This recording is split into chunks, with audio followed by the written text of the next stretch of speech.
Kalian yang nganggap saya nggak berdaya hari ini ya. Mungkin ada yang nganggap saya itu macan ompong di Pertamina karena nggak jadi dirut. Tapi kalian tunggu, waktu akan berputar. Semua catatannya akan saya pegang. Satu hari ganti rezim, penjarain kalian semua. Kalian ingat baik-baik kalimat saya direksi. Bismillahirrahmanirrahim. Assalamualaikum warahmatullahi wabarakatuh. Teman-teman semua, pada kesempatan ini kita akan melihat bagaimana respon seorang Bapak Ahok atau Basuki Cahayapurnama, mantan gubernur DKI Jakarta. Kemudian juga beliau kemarin pada saat di rezim Bapak Jokowi, dia sempat bergabung di Pertamina. Muncullah isu tentang Pertalite yang dioplos menjadi Pertamax. Nah, inilah kemudian yang memicu sehingga Bapak Ahok selaku mantan Pertamina angkat bicara terkait dengan kasus korupsi yang merugikan 193 triliun uang negara. Nah, ini per tahunnya. Nah, kita ketahui bahwa kasus ini sudah berjalan sejak tahun 2018 sampai pada tahun 2023. Ketika kita mengakumulasi dari angka 193 triliun, maka jumlahnya ya kurang lebih 1000 triliun ya. Banyak sekali. Kita sejenak akan melihat bagaimana respon Bapak Ahok.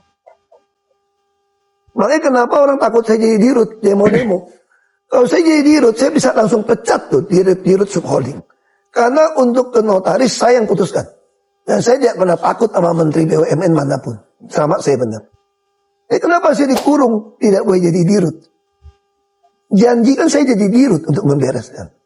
Makanya saya hanya bisa melakukan sebatas bisa saya awasi. Saya sering ngancam mereka secara kasar kok. Kalian yang nganggap saya nggak berdaya hari ini ya.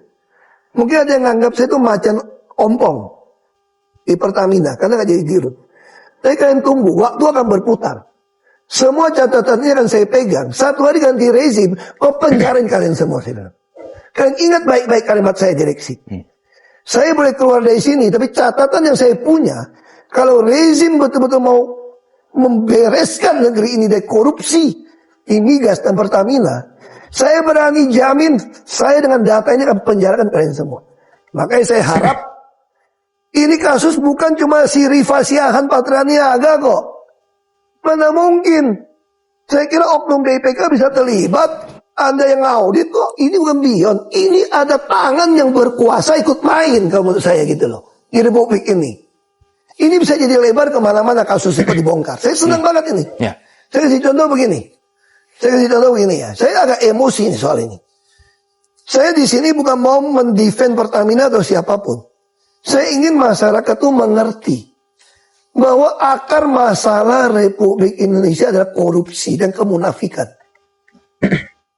Jadi orang semua saling sandra menyandra. Ada dikasih jabatan, wewenang.